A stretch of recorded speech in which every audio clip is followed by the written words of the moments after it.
ফিরে দেখা 2016 বছরের সিগনেচার মোমেন্ট, অশ্রু সজল মাবিয়া আক্তার সীমান্তের ছবি। এসএ গেমসে স্বর্ণ জয়ের পর জাতীয় সঙ্গীতের সাথে কেঁদে ওঠেন এই ভারোত্তোলক। একই পথে হেঁটেছেন জলকন্যা মাহফুজা আক্তার শিলাও।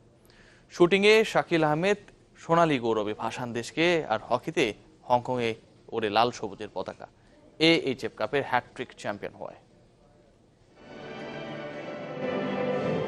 কাঁদলেন, কাঁদালেন, উঠছে লাল সবুজের পতাকা, জাতীয় সঙ্গীতের সুরে ঝরে পড়ছে অঝোর ধারায় অশ্রু, যে অশ্রু আনন্দের।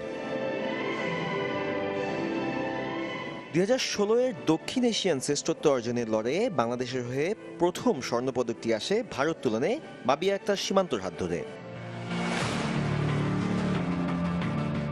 গুয়াহাটির এসএ গেমসের ভরাডুবিতে অবশ্য মাবিয়ার পথসারী আরেক স্বর্ণকন্যা মাহফুজা আক্তার শিলা। ফেডারেশনের বঞ্চনায় যেখানে এসএ গেমসে অংশগ্রহণ করাই অনিশ্চিত ছিল, সেখানে 50 ও 100 মিটার ব্রেস্ট স্ট্রোকে জোড়া স্বর্ণপদক ছিনিয়ে জবাব দিয়েছেন শিলা। 4 স্বর্ণপদকের আরেকটি অবশ্য আসে শুটিংয়ে, একমাত্র রাজপুত্র শুটার শাকিল আহমেদ। আসরে 10 মিটার এয়ার পিস্তলে স্বর্ণপদকের কৃতিত্ব তার। নামেই যেন হারিয়ে গেলেন কমনওয়েলথ গেমসে রৌপ্যজয়ী আব্দুল্লাহেল বাকি। সাফল্যহীন এক বছর এই শুটারের। বাংলাদেশ এসএ গেমসের পর অলিম্পিক, যেখানে সাফল্য নেই, তবে লাল সবুজের হয়ে প্রথমবারের মতো সরাসরি অলিম্পিক খেলতে ব্রাজিল গেলেন গলফার সিদ্দিকুর রহমান। আন্তর্জাতিক অঙ্গনে আরও একবার বাংলাদেশের পতাকা ওড়ে হংকংয়ে।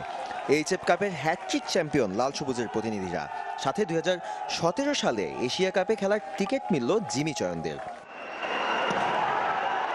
দেশের বাইরে সাফল্যের পর বছরের শেষ 80টা অবশ্য ঘরের মাটিতেই। সদ্য শেষ হওয়া এশিয়ান সেন্ট্রাল জোন ভলিবলে চ্যাম্পিয়ন স্বাগতিক বাংলাদেশ। সাদমান সাকিব, চ্যানেল 24, ঢাকা।